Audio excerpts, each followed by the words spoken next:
So it's 3 a.m. To know that you're slowly killing yourself for things that you love, I know that something's got to give. It's just detaching myself from what I believe to be my reality now. The universe is telling me that I have to do this. I will just manifest my way into whatever I want it to be. The sleep debt getting ridiculous now. Everything that I have put time, energy and effort into is just leaving. Today's going to be an emotional day. Yeah. See? It's hitting me already. We're doing this. We're doing this. We're doing this. Hi, my name's Tom, and I'm a full-time artist. Still feels so weird to say that out loud. In this video, I want to tell you about how I left my job as a director of a multi-million-pound business to follow my creative passion and become a full-time artist. This is a transition that's happened over the last few months, but to get a true understanding of the decision, we need to go back years. We need to go back to the beginning. I'm sure you're expecting me to say that artwork has been a lifelong passion of mine. Ever since I was a little boy, I was doodling on the walls and my mum would hang all of my drawings on the fridge. No, that's not what happened. 6 years ago, in 2018, I went to Rome. It was a bucket list thing of mine, and I went to the Colosseum. Outside the Colosseum, there was a woman on the side of the road making art with spray paint, and I thought it was one of the coolest things I'd ever seen. I had this feeling that I really wanted to have a go at something like that, but it took me another 3 years until the summer of 2021 to first pick up a can of spray paint. When I started, I was strictly a hobbyist. I would go off and do my job as a corporate director by day, and in the evenings I would come home and practice my new hobby, and I really enjoyed it. Over time, this little hobby just came more and more of an obsession, and I was really proud of the progress I'd made, so I wanted to start talking about it. And that's when I started making content on social media. I thought these little pictures and videos would just be a cool way to track my own progress and share with the world what I was really enjoying. Little did I know this was going to lead me to a completely new double life. The more and more I shared about what I was doing, the more invested I got in the sharing part of it, talking about how my art was progressing and the new designs I wanted to make, and it was just such an exciting time. And what I never envisioned is how many people got on board with that journey. People from all corners of the world were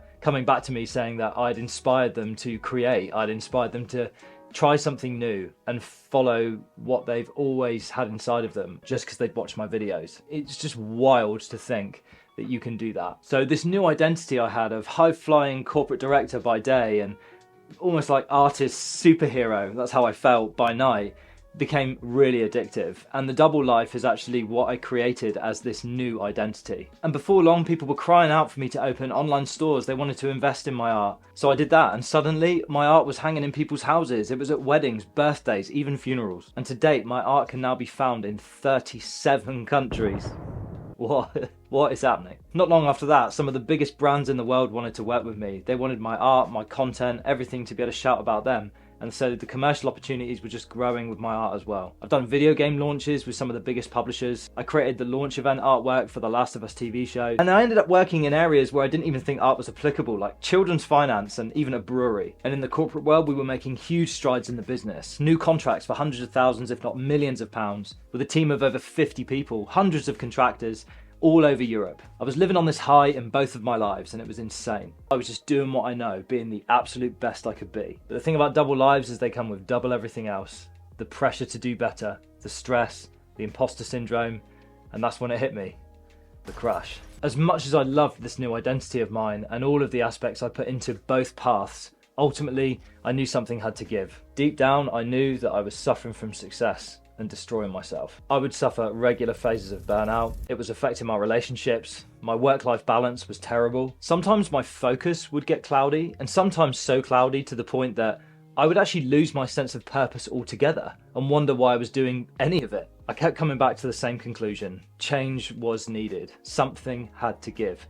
And that's when the dilemma came along. I actually wrote out the dilemma 18 months ago in my Notion, with the idea of weighing up all the options so I could just simply make a decision. I don't know why I thought it was going to be that easy. I think the amount of time between writing the dilemma down, all of the pros and cons, and coming to where I am now, having made the decision, that amount of time just shows the amount of debate going on in my mind, and my mental health was just spiraling. So we have the one side of my life right here, the corporate Tom, my life's work, so much success and something that I love. Then we have artistic creative Tom, my community, my artwork, all of the feel-good things that I've taken away from it, something else that I really love.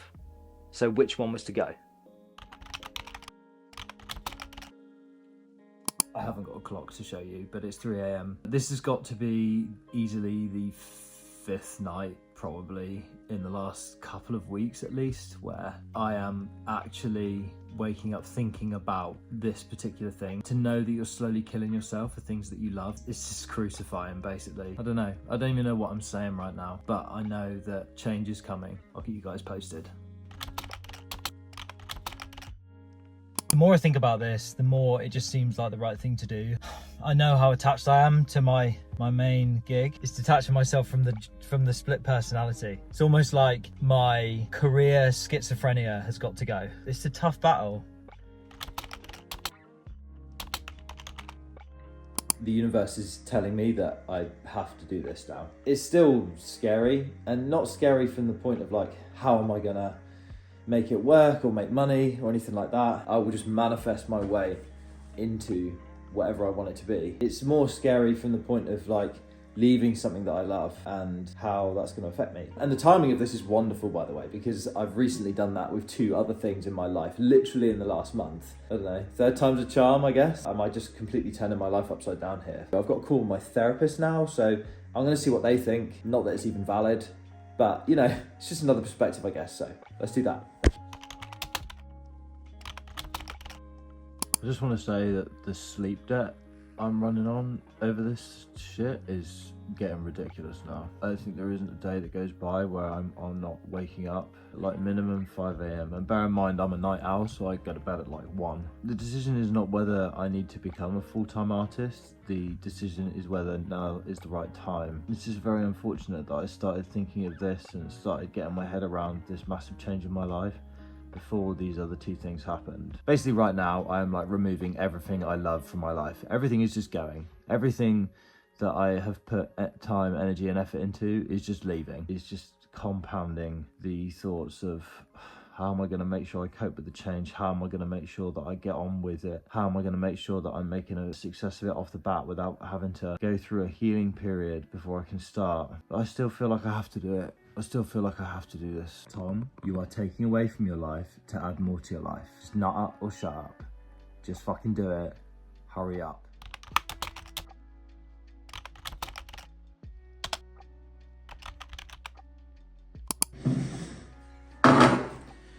Okay. I think today is the day. Today is the day that I am having the initial discussion about my exit. So I have what's known as a director's service level agreement, which basically means that there's certain terms that I have to meet, certain things that I'm allowed to do, not allowed to do during the period and after I've actually left. So this is not a very quick process. The owner of the business is like my brother. Whatever he needs, I will give him. Whatever I need, he'll probably give me, and we'll meet, and it will end up somewhere around the middle, I'd imagine. I can't even think about that right now. It's just what I'm gonna say. See, it's hitting me already. It's gonna be an emotional day. But do you know what? We'll probably end up in the pub with a pint in hand, because that's what we've always done when shit hits the fan. So, yeah. But today, we're doing this. Big boy pants are going on. And in preparation, I made myself like a high protein skier bowl. Look at that. That is dope. So yeah, wish me luck. Something you should know about me is that if I hold something close to me and I'm really passionate about it, if I love something, I find it very hard to remove it from my life. And it goes without saying that I thought the artist route was the way to go. I feel like all my creative avenues allow me to be more authentically me. Ultimately, I thought, what am I putting out into the world, and which of these paths is more fulfilling? And despite all the successes in the corporate world, all the things we achieved, so many things to be proud of, my output into the world as an artist reaps more benefits back to me in my own development as a person. I had a 5-year-old convince his dad to drive from Manchester to Cornwall because he had to show me the drawings from his fridge. I think if I didn't at least pursue the artistic avenue and take all the risks involved, I think I would live with more regret not doing that. So how did I go from this internal decision to actually making it happen? How did I finally make the leap? I knew if I was going to follow through with such a huge decision, there were some things I would have to prepare. So here's some of the things I made sure I had in place before actually making my move. Number one, a realistic mindset. Someone once said to me that a dream job is still a job, and this could not be more true. Through doing it as a second full-time job, I was already aware of some of the lows and the hardships that come with being a freelance artist and content creator. So I spent some time being super objective about what my life as an artist would look like, so I knew exactly what I was getting myself into, and I went into it with the right headspace. Things such as isolation, inconsistent work rate, creative exhaustion, the loss of my corporate status and all the reputation I'd worked so hard to build, missing my double life in a weird way, and of course there is the physical labour of the work. It's a different type of job. Number two, and it's a big one, financial stability. Despite the fact that through my artwork I'd managed to open 2 successful companies that were generating 6-figure revenue, I knew that I still had to have some sort of financial stability when stepping into an unknown world like this. I was acutely aware of the fact that I was cutting my income personally by about half. So to combat this in my decision-making process, I decided to build up an emergency fund. An emergency fund is basically a pot of money that you have that's there in case of an emergency. Now, of course, I have no intention of touching this emergency fund, but it just gives me peace of mind to know that it's there should things take a bit of a dip or I just want to take a break. Number 3 was a plan for success. Making a plan for how my life would look as an artist, both on the professional side and in my personal life, was absolutely crucial to making this leap. In my plan, I had some specific written goals, and that was off the back of the dilemma that I'd wrote previously. It's important to remember that no plans are set in stone. You can make a plan for one thing and then all of a sudden your life can be totally upside down and everything changes. But I always find going into something with at least a clear vision when you start, it just puts you on the right track. Outside influences will always change the plan, but keep the vision clear yourself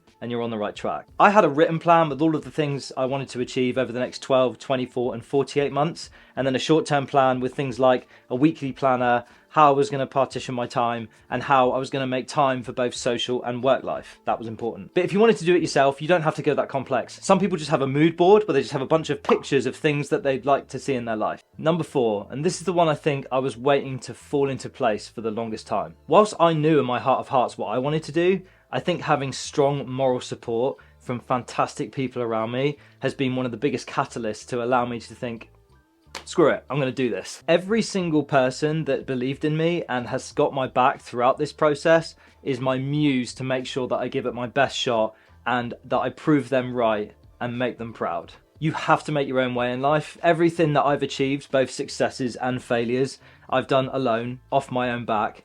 But I don't care how confident or successful you are, a little support goes a long way. So hold on to your best people. It's worth making them proud. You'll get a return on your investment. So despite giving up something I truly love and stepping into the unknown, I am absolutely pumped for this next chapter of my art journey, and I cannot wait to see where it takes me. Updates to follow, of course, and if you're thinking of making the leap to follow your passion, please leave me a comment down below. I'd love to hear about it. I hope you enjoyed this video, coming from a full-time artist. Still weird. If you did, smash that subscribe button because I'm going to have loads more to talk about as this story unfolds. Thanks for watching. Peace.